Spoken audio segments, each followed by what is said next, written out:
Assalamualaikum warahmatullahi wabarakatuh. Waalaikumsalam. Waalaikumsalam. Udah, sorry. Afwan ya, sorry. Ya, sedikit tadi sempat saya dengarkan di dalam Yohanes 8:42 kata dia gitu kan ya. Bahwa Yesus dia buktikan Tuhan karena keluar dari Tuhan. Ini adalah kebodohan permanen yang dipertontonkan oleh tadi saudara kita penyembah makhluk kuburan ya. Di dalam Matius 4 nomor 4 jelas dikatakan di sana manusia seluruhnya berasal dari firman yang keluar dari mulut Tuhan. Jadi kalau yang keluar dari Tuhan adalah Tuhan, maka seluruh manusia berdasarkan pengakuan Yesus di dalam Matius 4 nomor 4, seluruh manusia adalah Tuhan. Parah kali inilah yang Yesus katakan kepada muridnya, waspadalah kepada penyesat. Kalau kamu tidak waspada kepada penyesat, ya kau sesat kayak begini. Manusia yang keluar dari kubur, kau pikir Tuhan. Murid-murid Yesus ketika ada oknum yang keluar dari kubur, murid Yesus mengira hantu. Lukas 24 nomor 37. Mereka mendengarkan dan melihat Yesus, mereka kaget dan ketakutan sebab mengira melihat hantu.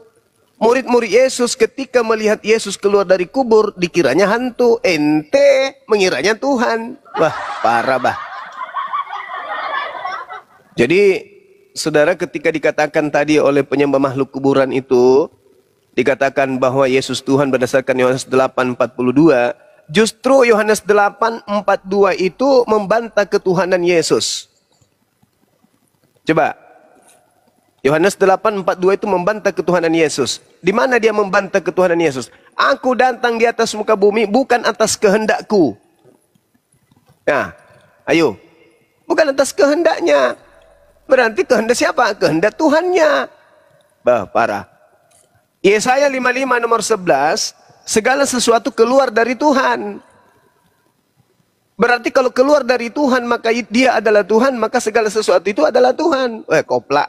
Kurangi menuhankan makhluk yang keluar dari kubur, bro. Biar sehat. Lanjut. Dinda Felix silakan diambil alih. Masya Allah ada Bang Handi dan teman-teman yang lain. Silakan. Siap. Lanjut Gurunda, lanjut Bang Suma. Saya kalau ada Bang Suma lebih baik saya diam. Jangan. Kita berbagi, Masya Allah. Ya, penyembah makhluk kuburan tadi mana? Masih di bawah atau ini sudah suruh naik aja ke atas? Kalau memang beliau mau adu ngototan, ya silakan dia berhadapan dengan tembok. Naik sini. Assalamualaikum. Yesus, Waalaikumsalam Waalaikumsalam wabarakatuh. Yesus mengakui muridnya mengatakan dirinya utusan. Yesus mengakui dirinya utusan. Ini ada orang memaksa Yesus itu Tuhan itu sendiri karena ada dalil keluar. Ya keluar dari Tuhan bukan Tuhan, bro. Segala sesuatunya itu keluar dari Tuhan. Keluar itu artinya berasal dari Tuhan. Alam semesta ini semuanya berasal dari Tuhan. Yesus berasal dari Tuhan. Dalilnya mana? Yohanes 1 nomor 14. Dan firman itu telah menjadi daging. Parah. Tuhan tidak jadi-jadian, jadi daging lah, jadi apalah. Tuhan tidak jadi-jadian. Itu Tuhan yang benar, tidak pernah jadi-jadian. Ya, silakan. Banyak izin. Ada tadi data dia pakai dua, ngotot sekali membuktikan Yesus Tuhan. Pertama, Lukas 2 nomor 11 sama orang Majus, Matius 2 nomor 1 sampai 12. Katanya orang Majus itu dari daratan Arab, dari mana begitu datang menyembah bayi gitu loh. Nah, ini diluruskan dulu, silakan. Saya luruskan. Lukas 2 nomor 11. Pada hari ini telah lahir. Sifat lahir itu bukan sifat Tuhan. Sifat lahir itu adalah sifat pada diri makhluk. Yang dilahirkan sudah pasti Tuhan. Sudah pasti ciptaan Tuhan. Nah, pada hari ini telah lahir bagimu juru selamat Kristus. Apa Kristus ini? Kristus adalah manusia yang diurapi Tuhan. Jadi yang lahir pada hari ini adalah manusia yang diurapi Tuhan, bukan Tuhan yang diurapi Tuhan. Salah satu. Kemudian di pengajaran orang Majus kemudian datang, Majus menyembah Yesus. Penyembah-penyembah api menyembah Yesus. Oke. Yesusnya sendiri menyembah Yesus gak? Enggak. Yesus menyembah Elohim. Eloah Abraham, Eloah Ishak, Eloah Yakub. Itulah yang disembah oleh Yesus. Sedangkan orang Majus menyembah Yesus. Kristen hari ini menyembah Yesus. Berarti Kristen pengikut siapa? Pengikut Yesus atau pengikut Majus? Majus dong. Majus. Jadi kalau mereka mengatakan, wah Yesus itu sudah Tuhan. Siapa yang Tuhan kan? Majus. Berarti kamu pengikut Majus. Sedangkan Yesus mengatakan dalam Yohanes 4 nomor 22, aku dan muridku menyembah kepada hakikat yang aku kenal. Sedangkan kalian menyembah kepada apa yang kalian tidak kenal. Yesus menyembah, muridnya menyembah kepada pencipta langit dan bumi. Yohanes 4 nomor 22. Nah, sedangkan orang Kristen yang tadi, ya, oknum yang tadi menyembah kepada Yesus karena mencontoh orang Majus. Berarti oknum yang tadi pengikut orang Majus. Silakan, saudara. Ada lagi satu yang menyembah Yesus, yang kerasukan iblis. Nah, Markus 5 nomor 1 sampai nomor 14 dan 15-nya itu ketika orang itu sudah waras, dia tidak menyembah Yesus lagi. Orang gila yang kerasukan setan begitu melihat Yesus menyembah Yesus. Jadi kalau kalian menyembah Yesus ya sama seperti orang yang diceritakan dalam Markus 5 tadi.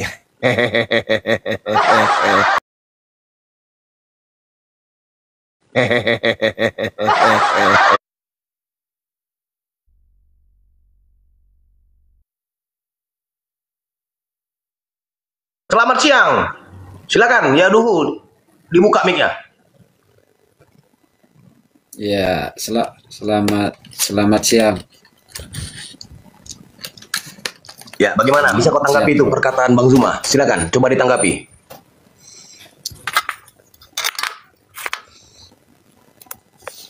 Oh, tentang ketuhanan ya. Jadi, Afwan, sorry tadi ada agak sempat error tadi. ya, kalau berbicara tentang ketuhanan, ya, bahwa ketika kita melihat di dalam diri Tuhan Yesus, itu ada hal yang tidak bisa dilakukan oleh manusia. Ada hal yang bisa dilakukan oleh Tuhan. Banyak sekali peristiwa-peristiwa yang hanya bisa dilakukan oleh Tuhan di dalam Bible. Ya.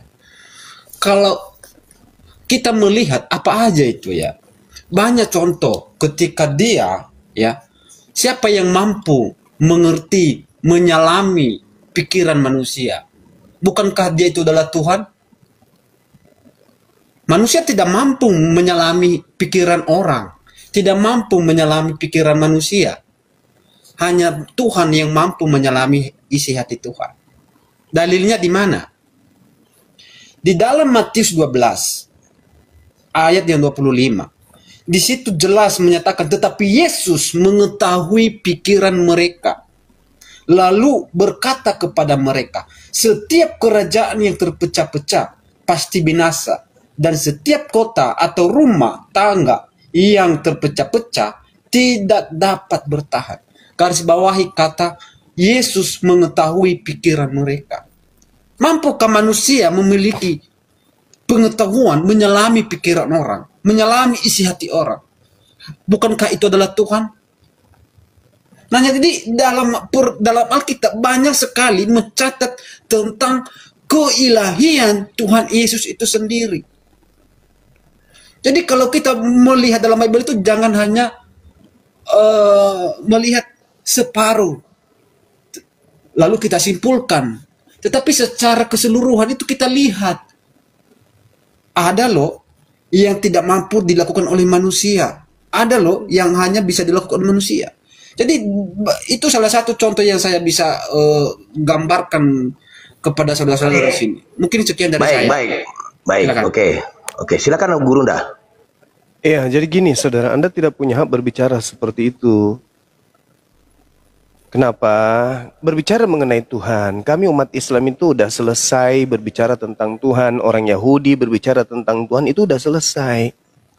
Dan Yesus datang di muka bumi ini kepada Bani Israel, tugasnya juga untuk menjelaskan tentang Tuhan. Anda baca coba Yohanes 1:18, pengantar penulis Yohanes itu.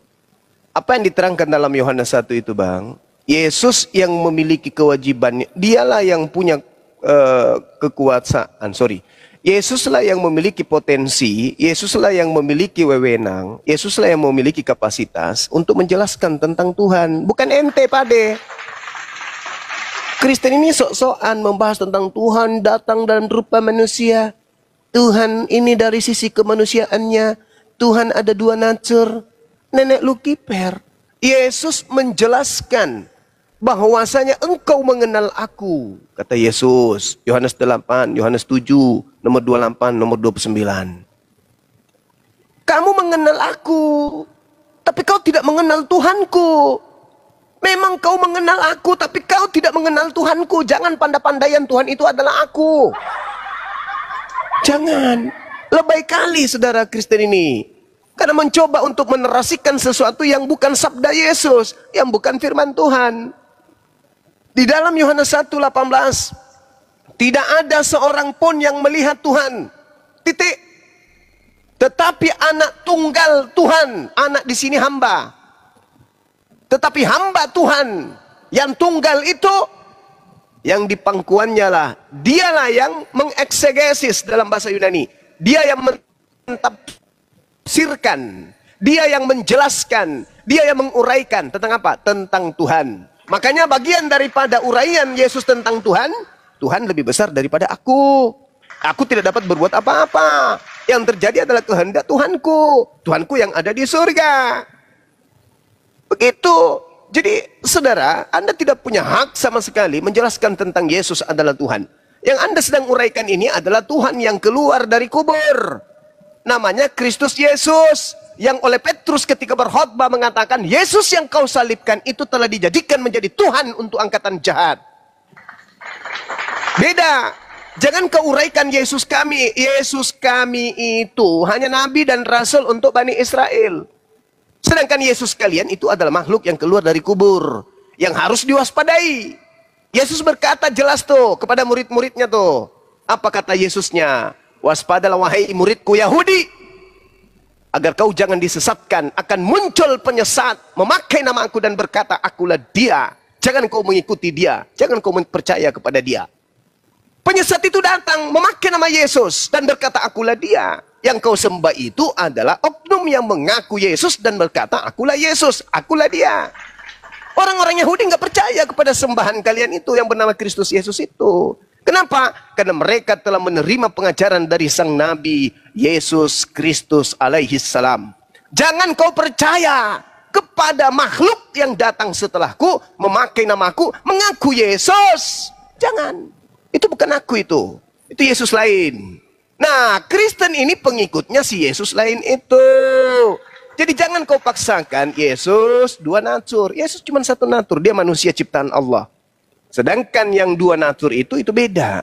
Yesus yang adalah makhluk gaib dan kemudian merasuk pada orang yang dikutuk oleh Tuhan yang digantung di salib, lalu kemudian mengaku dirinya untuk disembah oleh orang-orang yang tidak berakal sehat. Jadi jangan Anda samakan, Bung. Ya, Yesus yang asli, dialah yang mentafsirkan tentang Tuhan yang telah mengutusnya. Bagaimana tafsiran dia? Baca dalam Yohanes 7 nomor 28 nomor 29. Biar ente sehat. Demikian.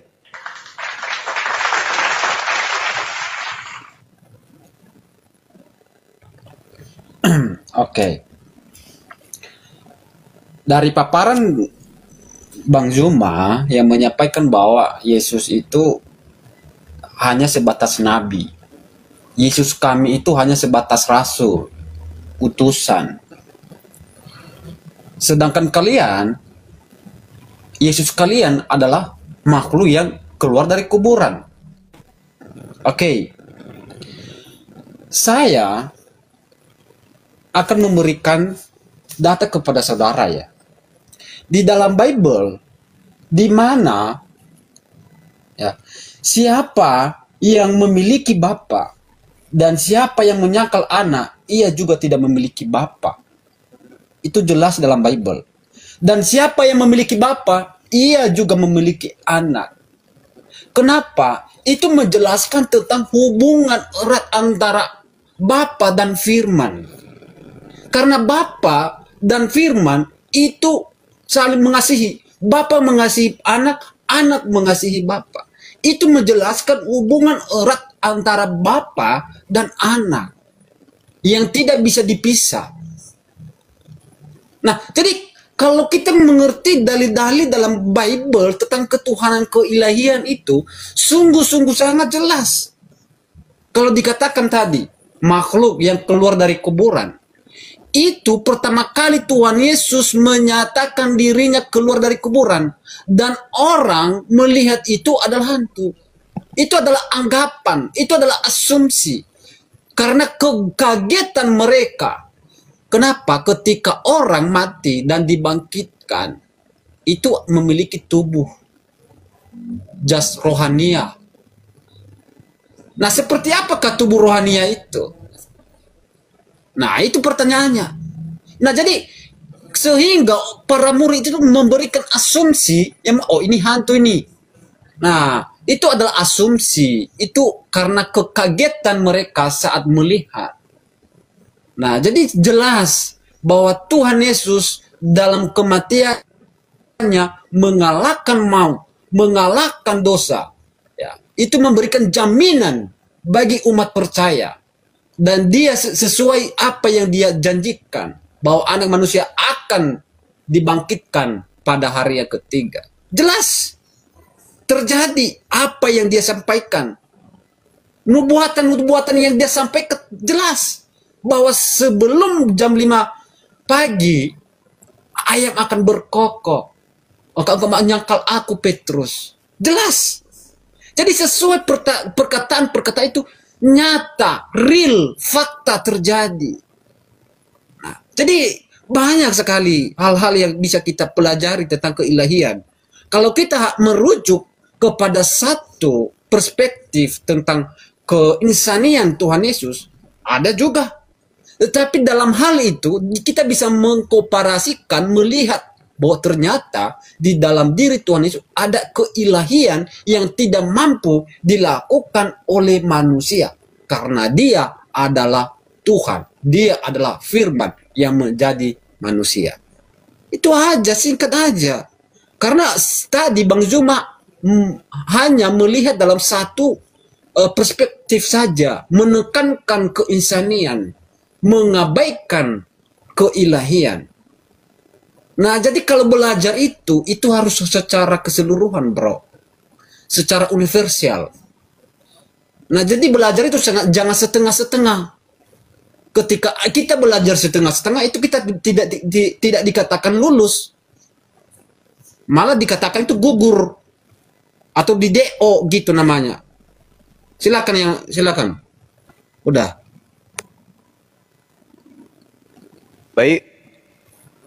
Jadi apa yang Anda paparkan ini itu hanyalah upaya untuk mengaburkan ajaran Yesus. Harusnya Anda kemudian memilah dulu antara Yesus yang datang di tengah Bani Israel dan Yesus yang keluar dari kubur ini.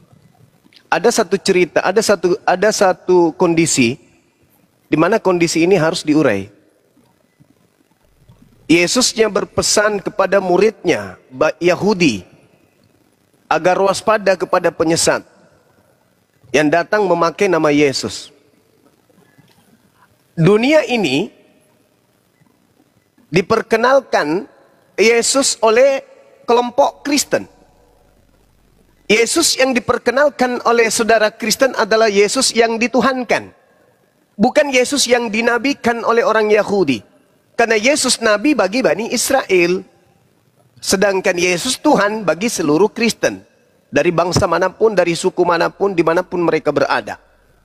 Jadi Yesus yang diperkenalkan oleh orang Kristen adalah Yesus Tuhan. Sedangkan sibuknya Yesus di tengah-tengah Bani Israel, sibuk mengajarkan menyembah kepada Tuhan. Logika sehatnya adalah, ketika Yesus yang memperkenalkan menyembah Tuhan kepada yang ada di Bani Israel sana, yang ada di tengah-tengah Yerusalem sana, itu tidak ada sedikit pun diajarkan mereka mempertuhankan oknum yang mengaku Yesus ini. Bahkan di Bible tak ada uraian itu. Yesus mengajarkan murid-muridnya Yahudi untuk menuhankan dirinya, enggak. Yesus mempersaksikan dirinya sebagai utusan Tuhan. Itu yang jelas tuh. Tidak ada kaidah di dalam pengajaran Yesus yang kita temukan. Baik di dalam kitabnya Kristen maupun Nabi Isa dalam Al-Quran yang menarasikan agar orang-orang mengibadahi, menyembah Yesus. Itu enggak ada. Tapi seketika kemudian ada cerita, ada tragedi, ada kejadian yang luar biasa.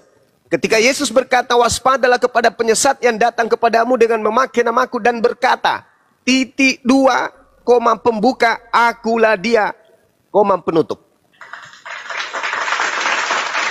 Coba Anda cari. Coba Anda cari. Dari uraian kitab saudara, sampai kepada iman saudara, temukan sebuah narasi, di mana di situ ada oknum yang mengaku Yesus. Akulah dia. Rupa-rupanya saudara, oknum yang kalian sembah ini adalah makhluk yang dikutuk oleh Elohim yang mati di atas tiang salib. Dia disalibkan karena dia mengaku akulah dia. Yohanes 18 nomor 5.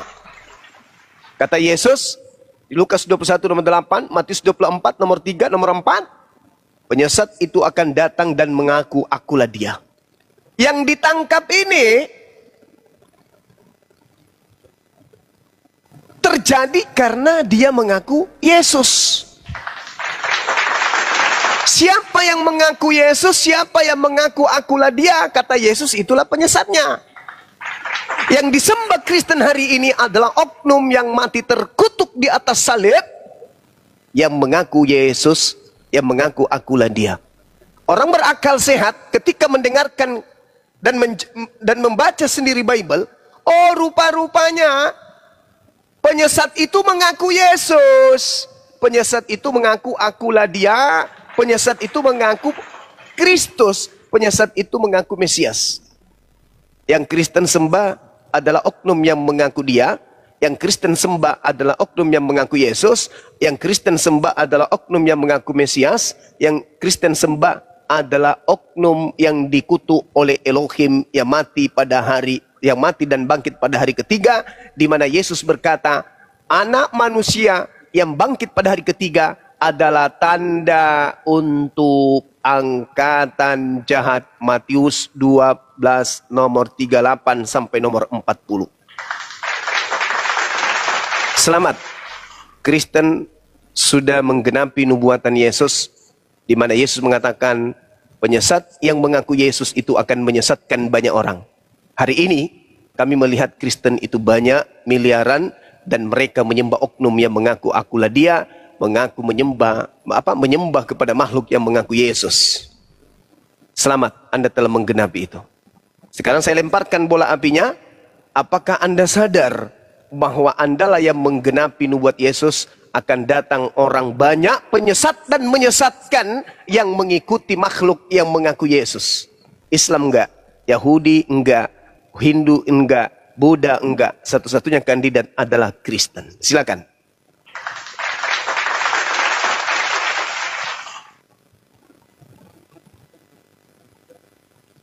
Oke. Ini baru bicara tentang yang ditekankan di sini tentang penyembahan. Tadi dikatakan bahwa siapa yang mengajari Tuhan Yesus, mengajari murid-muridnya menyembah Dia? Siapa? Nah, kalau kita melihat dari Bible, Dia ketika pun lahir, ya, Dia didatangi oleh orang Majus dan mereka sujud menyembah, dan mereka mempersembahkan kepadanya emas, kemenyan, dan mur yang terbaik. Mereka memberikan yang terbaik, bagian dari apa yang mereka punya. Kalau kita melihat emas, kemenyan itu merupakan sesuatu hal yang paling berharga dalam pada zaman dulu sampai sekarang pun. Mereka memberikan yang terbaik. Bukan sekedar hanya sebatas persembahan, tetapi itu adalah terbaik. Ya, orang Majus memberikan persembahan. Nah, itu yang pertama. Yang kedua, kita bisa melihat ya bagaimana orang murid-murid Tuhan Yesus memberikan penyembahan terhadap Dia. Ya. Di dalam Yohanes 20 ayat 28 jelas di sana. Thomas ya, di mana dia mengatakan ya Tuhanku, ya Allahku. Dia mengakui Yesus adalah Tuhan. Dia mengakui bahwa Yesus adalah Allahnya. Apa jawab Yesus kepadanya? Kata Yesus kepadanya, karena engkau telah melihat aku, maka engkau percaya. Berbahagialah orang yang tidak melihat, namun percaya. Apa tuntutan daripada Tuhan Yesus dari kalimat ini? Dari kalimat ayat 29. Tuntutan kehendak Tuhan Yesus bagi manusia adalah percaya kepadanya. Itu tuntutan dari poin yang kedua, ayat ke-29. Karena dia mengatakan bahwa akulah jalan dan kebenaran. Tidak ada yang sampai kepada Bapa tanpa melalui aku. Jelas. Jadi Tuhan Yesus ya menekankan supaya orang percaya, karena tanpa Dia tidak ada orang yang masuk dalam kerajaan surga. Banyak yang memberikan penyembahan kepada Dia. Di mana juga iblis mengaku bahwa engkau adalah anak Allah yang maha tinggi. Apakah kita tidak mengerti di dalam Bible itu penekanan penyembahan? Dia meminta ampun. Jangan siksa aku. Nah, maka iblis itu dipindahkan ke babi-babi. Jadi Poinnya aja ya Hudu. Poinnya apa poinnya? Lanjut langsung ke poin coba. Poinnya hanya 3 bro. Kalau tadi bisa memahami narasi saya ada 3. Silakan langsung poinnya tanya. Silakan poinnya ke Bang Zuma. Ya, silakan. Orang-orang Majus memberikan persembahan. Yang kedua, Thomas mengakui Yesus adalah Tuhan dan Allah. Sebagai iblis juga mengakui bahwa engkau adalah anak Allah maha tinggi. Dan dia mengatakan jangan siksa aku. Nah, itu poin 3. Masih banyak lain data-data yang mungkin saya kasih informasi kepada saudara. Sekian dari saya, silakan. Oke, baik. Ya, ini yang saya katakan tadi, saudara Kristen terjebak ya terhadap penyembahan kepada Kristus. Kalian terlanjur Kristen. Kalian terlanjur berada pada posisi menyembah kepada makhluk yang mengaku Yesus. Tanpa Anda bisa memberikan kemudian bukti akurat sembahan kalian itu adalah pencipta langit dan bumi, selain Anda mengutip perkataan-perkataan orang-orang terdahulu terkait oknum yang mengaku Yesus di tengah-tengah Bani Israel. Sampai orang Majus pun yang menuhankan Yesus Anda jadikan sebagai bukti. Bahkan sampai orang mengata ya Tuhanku ya Allahku pun Anda jadikan sebagai bukti. Sangat lemah, saudara. Kalau ungkapan orang yang Anda jadikan dasar, atau sikap orang yang Anda jadikan dasar untuk mengukuhkan ketuhanan Yesus Kristus, itu jadi bahan tertawaan. Kenapa? Anda lihat di dalam Matius 14, nomor 25 dan seterusnya. Ketika kemudian diceritakan kira-kira jam 3 malam datang Yesus kepada mereka berjalan di atas air. Berjalan di atas air, apa kata murid Yesus? Hantu! Hantu! Hantu! Kabur, lari, ada hantu! Kenapa Anda tidak mengimani bahwa ternyata menurut Yesus, murid Yesus, Yesus itu adalah hantu? Kenapa Anda bilang, oh Yesus itu adalah hantu? Karena murid-muridnya mengatakan dia hantu. Kenapa pas giliran ya Allah ya Tuhanku, padahal dia di situ kaget si Thomas ini. Tapi Anda menyatakan Yesus Tuhan. Karena kaget si Thomas, ya Tuhanku, ya Allahku. Yesus Tuhan ternyata. Lah terus kenapa Anda tidak mengimaninya dia adalah hantu? Ketika murid-muridnya pada teriak, hantu. Kenapa nggak dijadikan sebagai hantu? Muridnya ngaku dia hantu kok. Kenapa Anda tidak jadikan sebagai hantu? Kenapa giliran ya Tuhanku, ya Elohku? Kenapa Anda lantas menjadikannya dia Tuhan? Karena Anda sudah terjebak kepada sebuah agama yang melantik Yesus Kristus sebagai Tuhan. Kenapa bisa demikian? Karena makhluk yang keluar dari kubur ini, coba Anda baca Matius 28 nomor 18. Dia datang kemudian. Apa yang menjadi reaksi murid-muridnya? Di Matius 28 nomor 18 itu. Murid-muridnya ketakutan dan tidak percaya. Mereka ragu-ragu. Apakah itu Yesus atau bukan Yesus? Bukan ragu-ragu apakah ini Tuhan atau bukan Tuhan. Dia ragu. Apakah ini guru kita atau jangan-jangan ini adalah setan hantu. Lalu dia mendekati mereka dan berkata, hei sini lo, gue bisikin. Ada apa paman? Pergilah ke seluruh bangsa, jadikanlah seluruh bangsa menjadi muridku. Parah kali bah. Kepadaku telah diberi kuasa. Sejak kapan anak Maria menerima kuasa? Langit dan bumi itu nggak ada. Sejak kapan Bapak pencipta langit dan bumi yang mengutus anaknya di dalam Bible, dalam konsep Kristen, memberikan kuasa langit dan bumi? Sedangkan Yesus mengatakan tentang siapa yang duduk di kananku, siapa yang duduk di kiriku, aku tidak berhak memberikannya. Itu hanya diberikan kepada siapa oleh Bapakku untuk ditentukan untuk diberikan. Jadi Yesus tidak pernah menerima kuasa langit dan bumi, nggak pernah. Sedangkan yang memberikan dan menjanjikan kuasa langit dan bumi itu iblis. Baca Lukas 4 nomor 6. Aku iblis berkata kepadamu Yesus, jika engkau menuhankan aku wahai Yesus, maka segala kuasa langit dan bumi akan kuberikan kepadamu, sebab aku berkuasa memberikan kepada siapapun yang aku kehendaki. Aku iblis berkuasa memberikan kuasa kepada siapapun, baik di langit, kuasa langit dan bumi kepada siapapun yang aku kehendaki. Ketika kemudian Anda baca di dalam Yohanes 6 nomor 70, ternyata Yudas ini adalah iblis.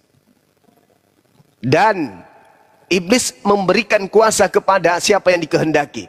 Sedangkan yang disalibkan adalah orang yang mengaku akulah dia, penyesat. Yang mengaku akulah dia adalah penyesat. Yang disalibkan adalah yang mengaku akulah dia. Yang keluar dari kubur adalah dia yang mengaku akulah dia. Lalu yang keluar dari kubur ini mengaku akulah Yesus. Pergilah, jadikanlah manusia sebagai pengikutku. Siapa yang mau kemudian menjadikan manusia seluruhnya menjadi pengikutnya?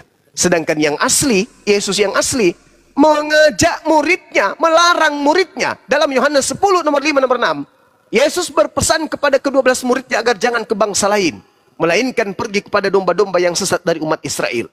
Itu Yesus mengajarkan kepada muridnya. Sedangkan yang keluar dari kubur ini, sudahlah dia mengaku Yesus, sudahlah dia mengaku akulah dia, sudahlah dia dikutuk oleh Elohim, sudahlah dia kemudian disalib, sudahlah dia menjadi tanda angkatan jahat.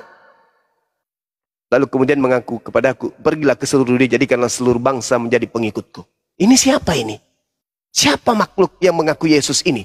Yang pergi ke seluruh, yang mengajarkan orang-orang pergi ke seluruh dia menuhankan dirinya. Ini siapa? Apakah pencipta langit dan bumi masuk kubur, lalu keluar dari kubur? Ataukah penyesat yang merasuki makhluk yang dikutuk oleh Elohim di atas tiang salib ini? Karena Yesus sendiri mengatakan penyesat itu mengaku memakai namaku dan mengaku akulah dia. Semua tanda-tanda iblis, tanda-tanda penyesat tergenapi kepada makhluk yang disalib. Siapa yang disalib ini yang kamu sembah? Nah, itu renungkan itu, renungkan itu. Kalau Anda masih tetap ngotot, maka Kristen sama dengan Anda, maksud saya, ya aduhai, itu bukan pengikut Yesus, tetapi pengikut orang Majusi. Anda pengikut orang Majusi, Anda bukan pengikut Yesus. Karena Yesus kemudian jelas-jelas menyembah kepada Eloah Abraham, Eloah Isa, Eloah Yakub. Sedangkan ya aduhai menyembah kepada Tuhan yang disembah oleh orang Majus. Demikian. Baik. Sebentar ya Duhu, sebelum engkau menanggapi, kita sapa dulu ya. Selamat siang menjelang sore. Bapak Victor Hutajulu MTH HHUH. Selamat siang menjelang sore. Pak Victor, boleh dibuka mute-nya? Selamat siang. Bapak dari mana Pak? Dari Kristen? Kristen? Dari Jakarta. Maksudnya dari kekristenan atau kekatolikan? Sama aja? Protestan ya, oke. Sebentar Pak ya, nanti Bapak boleh menanggapi. Saya sapa dulu, Leomar, selamat siang menjelang sore. Leomar. Siang. Selamat siang. Boleh nanti satu-satu boleh menanggapi. Tapi sebelum Ayah Aduhu, bagaimana Pak Victor menanggapi penjelasan dari Gurunda Bang Zuma? Silakan. Ya, terima kasih. Terima kasih ya. Mudah-mudahan Pak Zuma benar-benar mendengar saya. Saya udah lama saya mengamati Pak Zuma ini. Jadi Pak Zuma ini ibarat anak SD yang cerita ke anak TK. Anak TK tuh ngerti, wah manggut-manggut gitu. Tapi anak SMA dengernya, aduh ampun dah Pak Zuma ini. Benar-benar dia nggak ngerti apa-apa gitu. Jadi maksud saya tentang Pak Zuma itu, dia kutip-kutip ayat, tetapi dia tidak bicara keseluruhan. Dia ngambil satu ayat, dia nggak lihat ayat sebelumnya, dia nggak lihat ayat sesudahnya. Lalu dia buat narasi yang sesuai dengan pandangan dia. Ya, Jadi dia silakan bantah. Maksud saya, bantah dengan ayat yang menurut Bapak memang bisa terbantahkan argumen dari Bang Zuma. Silakan. Wah, semuanya. Semua Silakan, salah semua. ini. Bagus. Semua ini. salah semua, Pak. Salah semua. Tadi Ya, kalau salah itu ada dalil dan data yang harus Bapak bawa. Begini loh Bang Zuma, begini. Data dan dalil. Silakan. Makan aja. Oke. Lukas 2:11 dulu. Lukas 2:11 dulu dibahas. Silakan. Lukas 2 ayat 11 yang bicara tentang apa tuh? Saya nggak bawa Alkitab soalnya. Ya. Dia bilang dulu. Katanya anak SMA, kami anak SD. Macam mana rupanya kau? Pak, kita itu di pengertian, bukan. Lukas 2 ayat berapa? Lukas 2 ayat berapa? 11. Jadi gini Pak, kami itu diajarkan untuk memahami Alkitab, bukan menghafal, ya kan? Jadi begini Bapak. Saudara Victor, sabar dulu Iya. saudara. Saya kasih Anda pengertian sedikit supaya Anda naik level. Jadi gini saudara. Bagaimana? Paham itu adalah keadaan di mana manusia mengetahui sesuatu dikarenakan objek yang dipahaminya itu sudah ada di dalam kepala tanpa harus mencerna dari A sampai Z. Termasuk ketika saudara mengatakan Anda adalah orang yang paham. Artinya Bible atau data-data Bible yang saya kutip itu sudah Anda kunyah. Betul. Itu Anda sudah kunyah tuh. Nah, sekarang kenapa Anda bertanya? Apa isi dari Lukas 2 nomor 11? Oh, bukan. Banyak ayat, Pak, kalau kami itu. Dia Lukas 2 ayat 11 itu tentang hari ini telah lahir bagimu Juru Selamat yaitu Kristus Tuhan di kota Daud. Oke. Nah, itu pintar. Kita bahas itu ya. Kita bahas itu, Pak ya. Oke. Sekarang menurut kemanusiaan Anda nih, kemanusiaan Anda terlepas Anda adalah Kristen sebagai manusia. Iya. Posisi lahir ini kadar Tuhan atau kadar manusia ciptaan? Oke, udah. Silakan. Beri waktu saya jangan dicela ya, Pak. Silakan, Jadi, silakan. Bapak kalau mau membaca Alkitab itu jangan cherry picking namanya. Jadi hanya mengambil buah cherry ya hanya. Pemahaman dulu, pemahaman Bang. Pemahaman Sebentar, Anda saya dulu. mau kasih tahu. Pemahamannya begini. Pemahaman dulu. Aku Bapak sudah harus kenyang mengerti konteks dengan sanggahan-sanggahan keseluruhan. orang yang tidak Makanya ngerti jangan Bible itu disanggah. saya sudah paham. Bapak itu Sekarang kebiasaan saya minta Bapak. sisi kemanusiaan dulu, Pak. Kemanusiaannya Bapak Maaf yang saya ya. minta. Maaf. Koreksi saya kasih tahu sama Bapak koreksi ya. Kalau saya ngomong, Bapak selalu mencegah dan Bapak kalau udah mepet terus Bapak selalu memotong. Anda gitu ya. mengatakan sekarang tadi, beri saya waktu. Anda mengatakan Saya tadi jelaskan. bahwa saya ini adalah anak SD yang Berikan saya menjelaskan kepada anak TK. Harusnya Pak, Anda memiliki loncatan berpikir yang lebih hebat daripada Bang Suma. Coba, yang saya minta adalah bagaimana Anda menarasikan ketika ada yang lahir. Apakah itu kadar ciptaan atau itu kadar pencipta? Nah, jangan kemana-mana ya, silakan. Harus fokus ke situ Pak ya, silakan. Yang lahir ini pencipta atau ciptaan? Saya tahu maksud Bapak. Bapak itu mau mengatakan definisi lahir saja, sehingga Bapak akan berkutit di situ. Saya tahu itu kemana arah Bapak bicara. Saya hanya mau mengatakan Anda yang begini, saya Bapak. minta Makanya saya menjelaskan bilang, pada Bapak hari jangan ini celah telah jangan lahir. celah saya dulu. Yang lahir ini pencipta atau ciptaan? Itu dulu. Jangan masuk ke ranah Bible dulu. Saya mau lihat loncatan berpikir Anda dulu. Anda Jangan tadi diarahkan mengatakan saya saya, anak Pak. SD. Oh, tidak bisa dong. Beri waktu yang 1 menit namanya saya logika, bicara tanpa disela. Pak. Makanya yang namanya logika. anda itu selalu begitu, bicara itu tidak tuntas. Yang namanya logika, sehingga Pak, tidak itu ada tidak diskusi yang benar dengan Anda. Tidak. Oh ya sudah, saya ngalah aja deh. Anda yang pintar. Lanjut, yang, Bang. padahal saya sudah menyederhanakan materinya, Pak. Lukas Pak Victor, 2:11 pada hari ini telah lahir. Pertanyaan saya, kadar lahir ini ada pada posisi pencipta atau ciptaan? Itu yang saya minta, tak lebih. Silakan. Buka mic-nya Pak Victor. Yang lahir itu ciptaan atau pencipta Pak? Itu doang, silakan.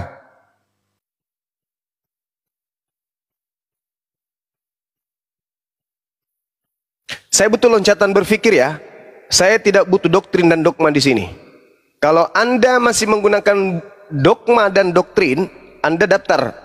Anda daftar, isi formulir jadi muridnya Bang Suma. Kalau masih doktrin dan dogma.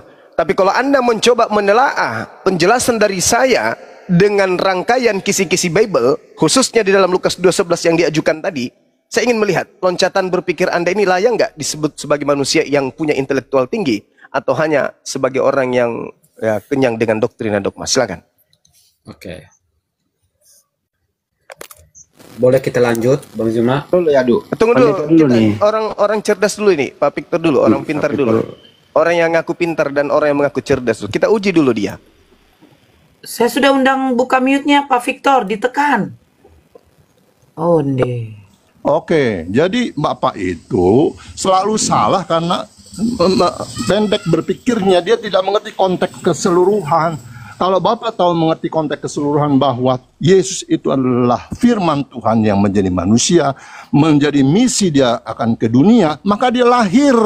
Nah, ketika misi itu terjadi pada waktu Natal pertama itu dikatakan oleh malaikat, hari ini telah lahir bagimu juru selamat, yaitu Kristus Tuhan di kota Daud. Jadi tentang lahir ini, ya itu Tuhan yang lahir, yaitu Tuhan yang menjadi manusia, Bapak. Begitu. Jadi kami itu selalu melihat Pak Juma itu ketawa itu terus. doktrin, Pak. Itu doktrin atau pemahaman? Bukan doktrin, Bapak. Ya. Itu mau Oke, kalau bukan ada ayatnya, doktrin, Bapak. Sementara kalau ya, Bapak itu doktrin. interpretasi Pak, Bapak aja. Pak. Jadi yang saya pertanyakan di sini adalah tingkat pemahaman saudara secara sains. Coba. Nah, ini yang ketiga kalinya, Pak ya, Pak Victor ya. Apa? Lukas 2 nomor 11. Hari ini telah lahir bagimu. Hari ini telah lahir. Nah, yang lahir ini pencipta atau ciptaan? Oh, yang sampai lahir ini itu pencipta, ini. Bapak. Oke, baik. Kita tepuk tangan dulu. Oke. Pencipta, Bapak. Ore. Ya. Ore. Ya, cobalah. Anda di mute dulu ya. Anda mute dulu ya. Supaya saya bernarasi untuk menjelaskan Anda harusnya Saudara Victor ini, apapun kedudukan Anda, segeralah daftar jadi siswa Bang Suma gratis tanpa ada pembayaran perpuluhan. Anda mengatakan yang lahir, sabar dulu Pak, baru tahu sabar ya, dulu. yang menciptakan itu pencipta ya. Sabar dulu Pak, sabar ya. Sekarang habis ini kita rana dalil. Ini pemahaman dulu, karena kata Tuhan di dalam Amsal 3 nomor 5 harus berpegang kepada firman Tuhan, Pak. Bukan berpegang kepada tafsiran saenake dewe. Oke? Begitu juga Yesus, kasihilah Tuhanmu dengan akal, bukan dengan dogma. Itu kata Yesus. Nah, ketika saudara mengatakan yang lahir ini adalah pencipta, narasi seperti apa yang Anda ingin bangun? Ada pencipta dilahirkan oleh ciptaan. Ayo, narasi apa yang Anda ingin pahamkan kepada saya pribadi? Ada ciptaan bernama Maryam melahirkan pencipta.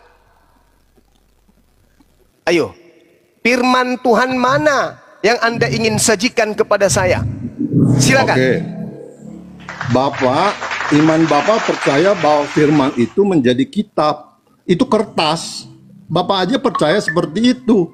Sama dengan Tuhan Yesus. Yesus itu datang kepada media yang namanya Maria. Dia ciptaan memang. Sama dengan kitab Nah, saudara. kok sekarang jadi ciptaan, Pak? Kok sekarang jadi ciptaan, Pak? Jangan pura-pura gila kalau memang Anda waras, dan jangan pura-pura waras kalau memang Anda Warasnya gila. di mana, Bapak? Tadi Anda, Kan udah jelas. saudaraku, tadi Anda mengatakan pencipta. Kenapa sekarang menjadi ciptaan? Diam. Dia Tadi Anda mengatakan kitab saudara aja jelas diam dia dulu, itu kalimat diam dulu, tulus. Pak. Saudara, dengarkan saya. Firman jadi kertas, tidak ada orang Islam menyembah kertas. Tahu itu ya? Tidak ada orang Islam mengatakan bahwa kertas Al-Quran adalah Allah. Sadari itu. Ini ku bilang loncatan berpikir Anda itu masih lemah. Oke?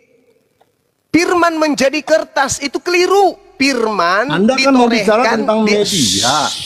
Medianya siapa? Ya kan Tuhan berbicara Saudara, kepada manusia melalui firman itu adalah kalimah, ucapan, untaian firman, Anda kan perkataan bicara. Tuhan yang dituliskan di kertas, dan kertas itu bukan Tuhan, Cak Ayu. Firman Tuhan ditorehkan dengan media berupa daging, Yesus. Sama seperti firman dituliskan di atas media kertas. Berarti kedudukan kertas yang berasal dari bambu itu sama seperti Yesus yang berasal dari daging. Sama-sama bukan Tuhan, sama-sama ciptaan. Kertas adalah ciptaan, daging Yesus adalah ciptaan. Yang saya minta saudara, coba berikan saya data, dalil atau apapun itu yang bisa mendukung kemudian doktrin bahwa yang dilahirkan oleh ciptaan bernama Maryam ini adalah penciptanya.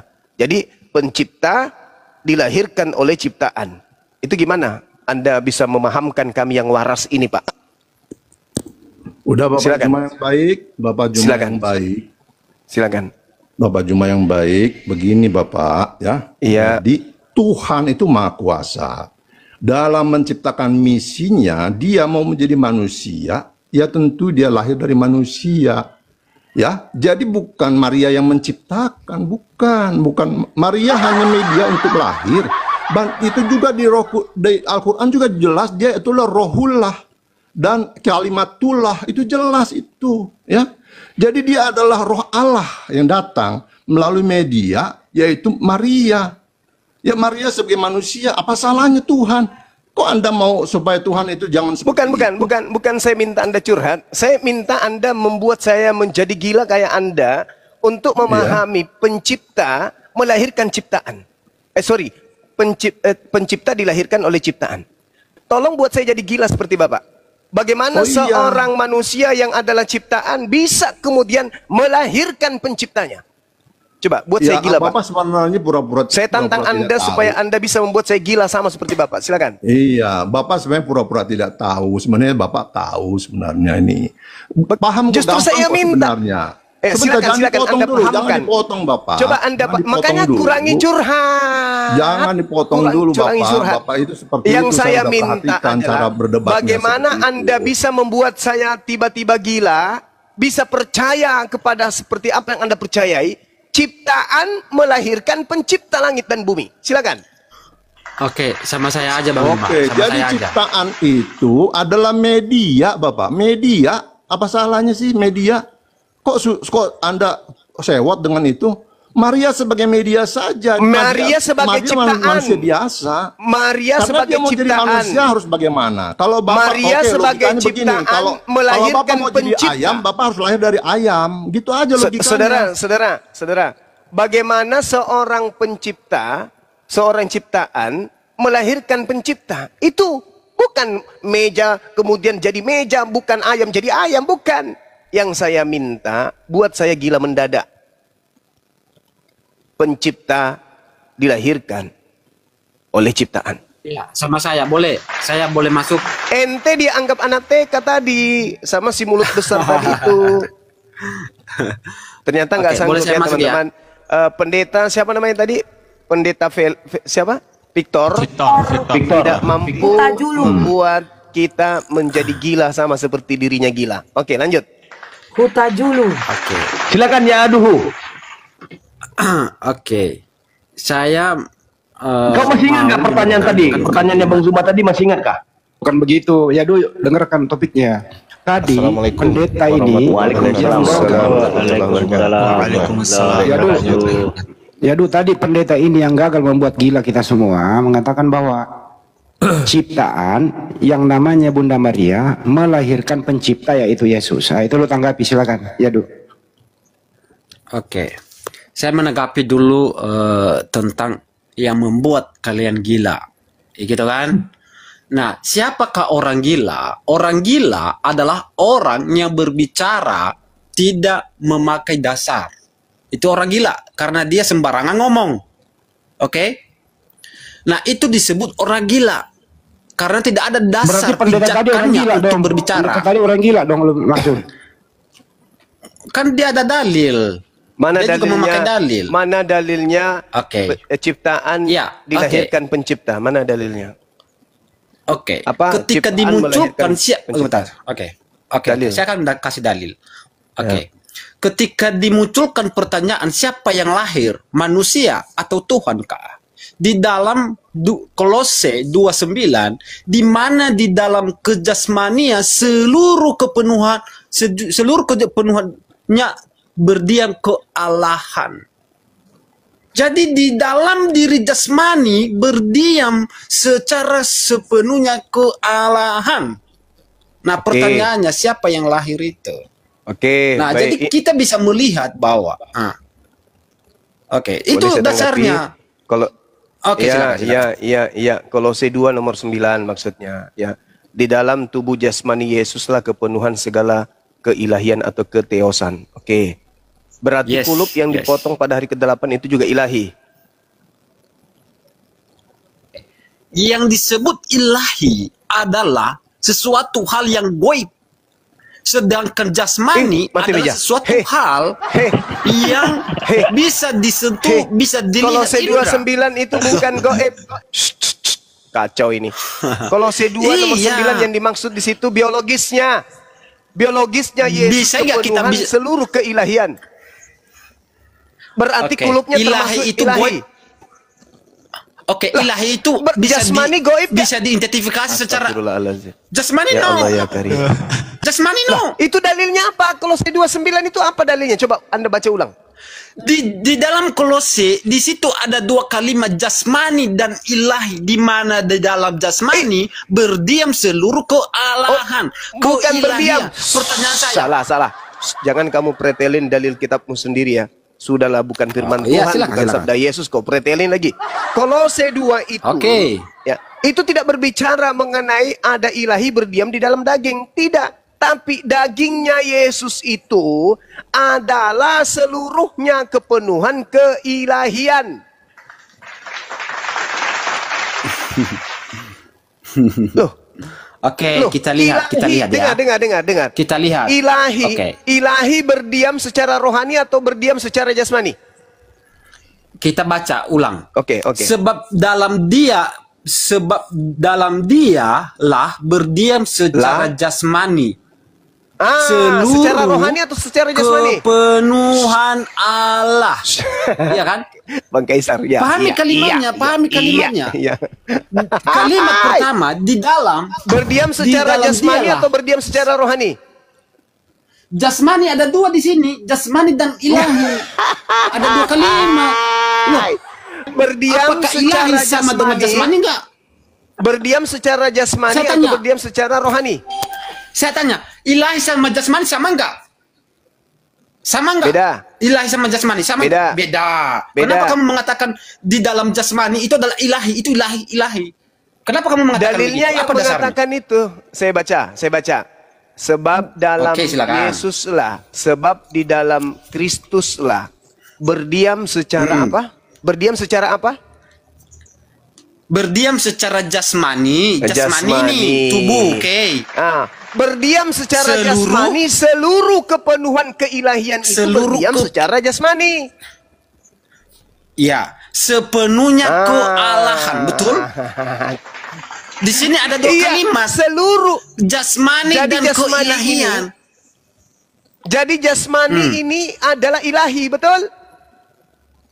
Loh, bagaimana kamu mengatakan ilahi bisa dilihat enggak? Itu secara jasmani, Cak Ayu. Astagfirullahalazim, ya Allah ya Ketika kamu Karim. mengatakan bahwa jasmani itu Ya ilahi, Allah ya Karim. pertanyaan saya kepada Anda, apakah Ya Allah ya ilahi Karim. itu mampu bisa dilihat enggak? Ya Allah ya Karim. Berdiam secara itu argumennya. jasmani. Berdiam Jasmani secara itu bisa dilihat jasmani. enggak? Bisa. Bisa. Ya. Ilahi bisa dilihat enggak? Ilahi tergantung. Kalau kau Enggak bisa. mengilahikan Goib, betul? tergantung. Enggak, belum tentu goib ilahi. Loh, tergantungnya Belum mana? tentu goib. Dasarnya tergantungnya apa? Lah, saudara, kau ngerti nggak ilahi itu? Ilahi itu sembahan. Ilahi itu adalah sembahan atau makhluk goib yang tidak bisa Siapa bilang makhluk goib? diidentifikasi oleh indera. Loh, ilahi kok begitu? Yang kau ilahkan jasmani, yang kau ilahkan jasmani berarti dia tidak goib. Kalau Anda menarasikan begini Bang Zima, Anda menarasikan bahwa ilahi adalah berdiam di dalam jasmani, artinya bahwa Anda mengatakan ilahi itu adalah jasmani. Ternyata jasmani itu bisa dilihat. Saudara, makanya ini orang Kristen, aduh, gimana ceritanya? Itu ada dua kalimat, dua makna yang ditekankan di situ. Aduh. Jadi Saudara, menganalisa bahasa, menganalisa Saudara, kalimat seperti itu. Aduh, parah. Saudara gini, masuk aja ke dalam bahasa Yunani, nggak usah pakai bahasa Jangan bahasa Arab. tolong jangan di-mute. Kita saling menghargai aja ya. Iya, dengar dulu. Saya jelaskan dulu ya. Saya jelaskan dulu ya. Dalam konsep Islam, ilah itu artinya sembahan. Orang yang mengilahkan pohon berarti sembahannya pohon. Orang yang mengilahkan kulkas berarti sembahannya kulkas. Kalian ini diajarkan bahwa secara jasmani keilahian itu berdiam pada diri Yesus. Artinya jasadnya Yesus itu adalah ilahi kalian, sembahan kalian, Tuhan kalian. Sedangkan dalam bahasa Yunani, Theotes itu artinya adalah dewa. Atau apa itu lihat? Theotes itu artinya dewa, artinya sembahan, artinya yang dituhankan. Nah, atau yang didewakan. Artinya kalau Anda berbicara Kolose 2 nomor 9, sebab dalam Yesuslah berdiam secara tubuh jasmani seluruh kepenuhan keilahian. Artinya jasadnya Yesus sepenuhnya itu adalah Tuhan. Mulai dari rambutnya sampai ujung kaki itu semuanya adalah Tuhanmu. Jadi yang lahir ini Tuhan.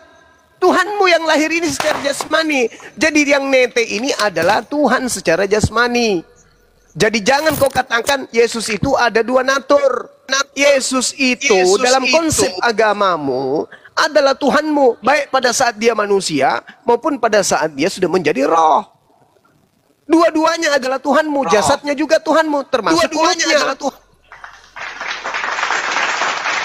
Berdasarkan Kolose 2 nomor 9 yang kau bawa itu.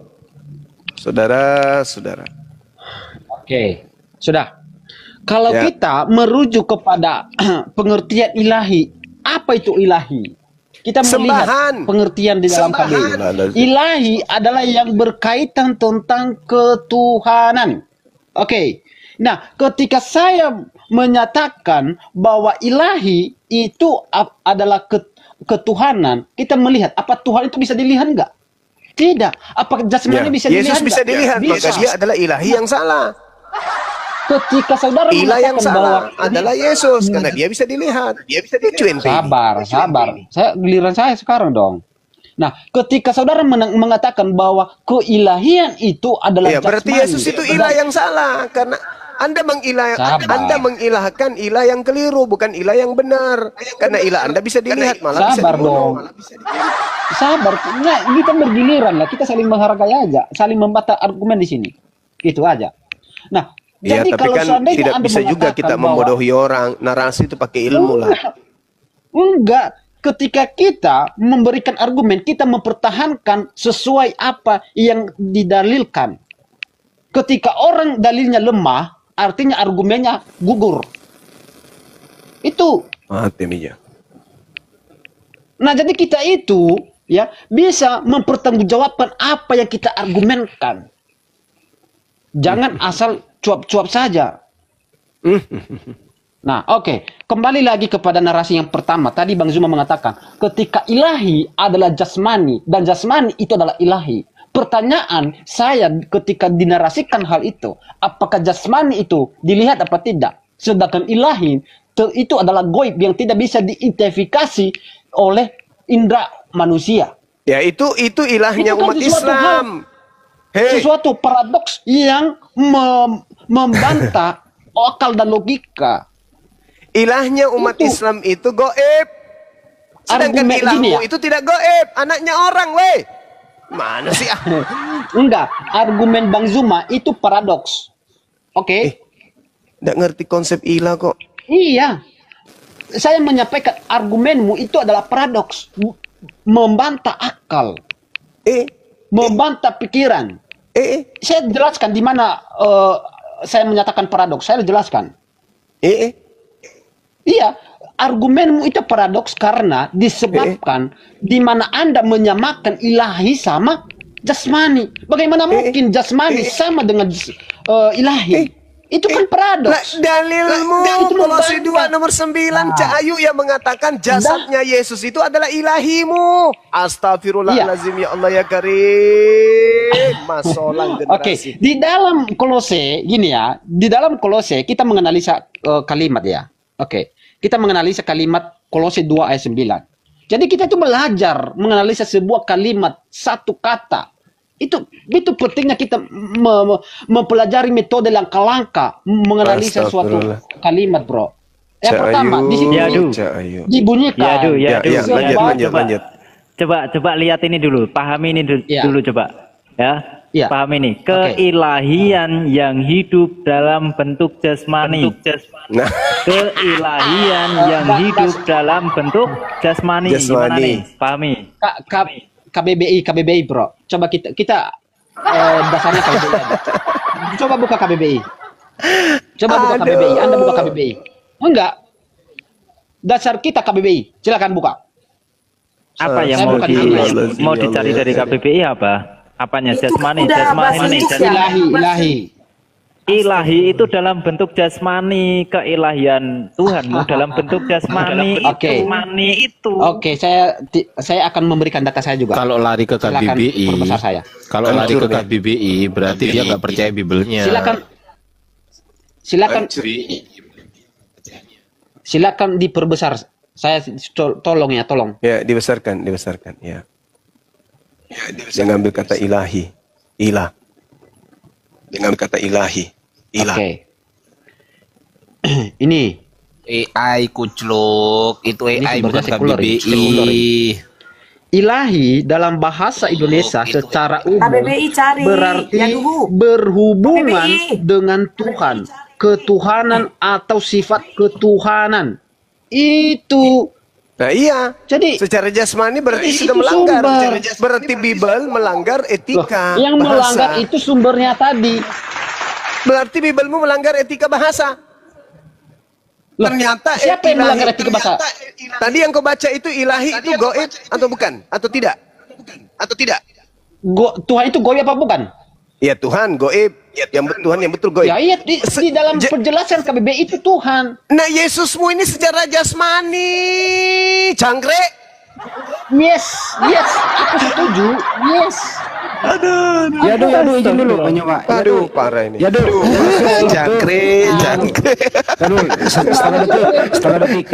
Yesus itu. Apa yang salah dari narasi saya? Yadu, dengerin. Yesus itu goib atau tidak? Itu Yesus. Keilahiannya yang goib. Badannya? No. Badannya goib atau tidak? Dalilnya mengatakan. Badannya no. Oke. Biarin gua kejar. Ada yang salah kah? Apa yang salah? Apakah badannya Yesus itu Tuhan? Itu daging manusia. Saya tanya, apakah dagingnya Yesus adalah Tuhan? Bukan. Iya, dalilnya mengatakan Tuhan. Kolose 2 mengatakan Tuhan. Loh. Apa sih? Ada yang salah? Jelaskan narasi saya yang salah. Silakan, mana? Dalilnya yang mengatakan tubuhnya Yesus itu Tuhan. Di mana bahkan dalilnya? kentutnya Yesus itu Tuhan berdasarkan Kolose 2 nomor 9. Lanjut Bang Adi. Lukas 2 nomor 11. Inilah yang disebut orang gila. Kenapa? Karena dia bernarasi tanpa dalil. Dengerin dulu. Ya, Tadi pendetamu ngomong di sini, Bunda Maria itu melahirkan Tuhan. Pertanyaannya, Bunda Maria itu melahirkan roh atau melahirkan tubuh? Jasmani. Secara jasmani dan keilahian. Oke, apakah semua yang dilahirkan Maria itu adalah Tuhan? Tidak, karena ada jasmani. Berarti Maria melahirkan dua macam. Di dalam keilahian dan kesasmanian, betul. Oh iya, ini dia nih. Ya, Di sini doktrinnya orang gila nih. Bunda Maria melahirkan dua oknum. Gimana sih? Dalilnya ada kok. Orang gila itu adalah orang yang tidak berdasarkan dalil. Ya udah kita lanjut lagi udah.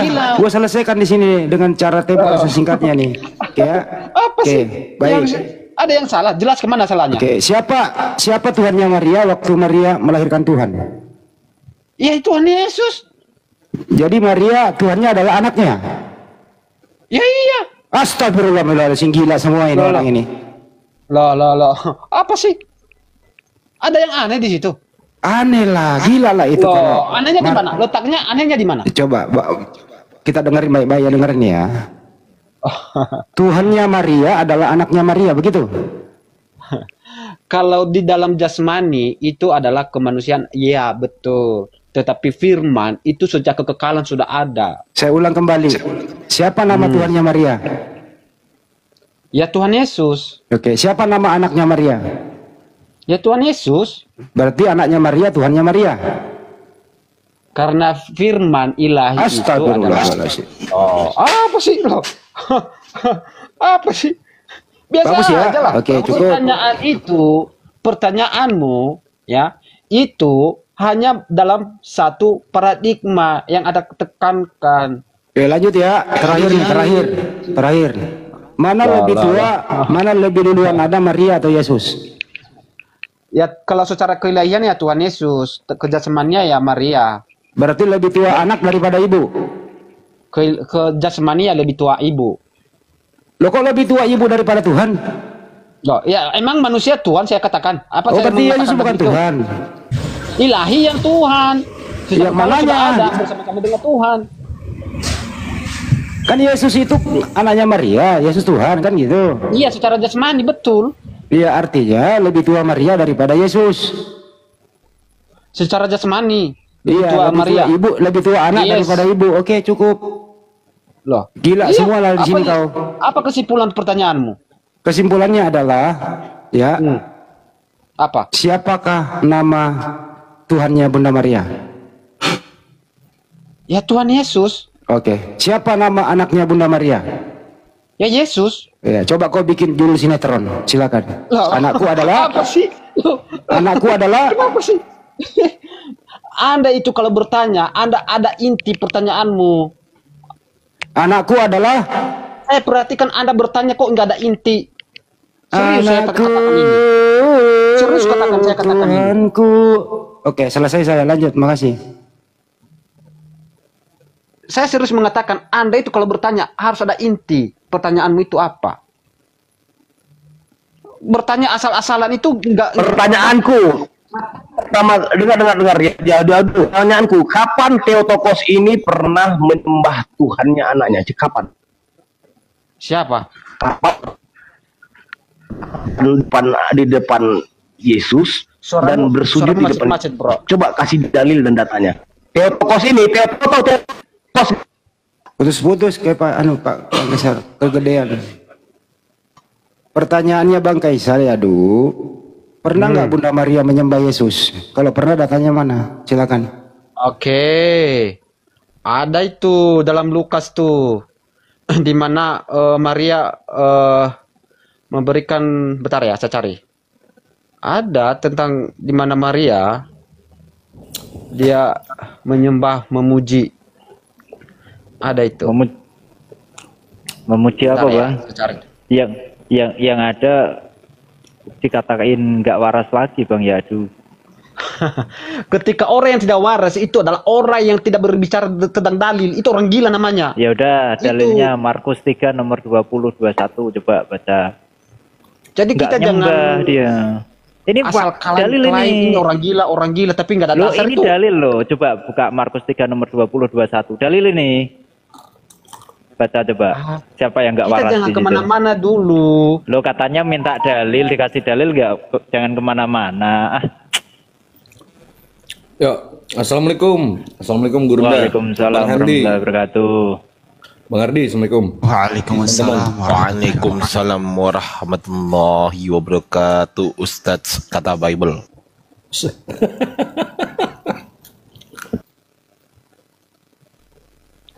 Oke.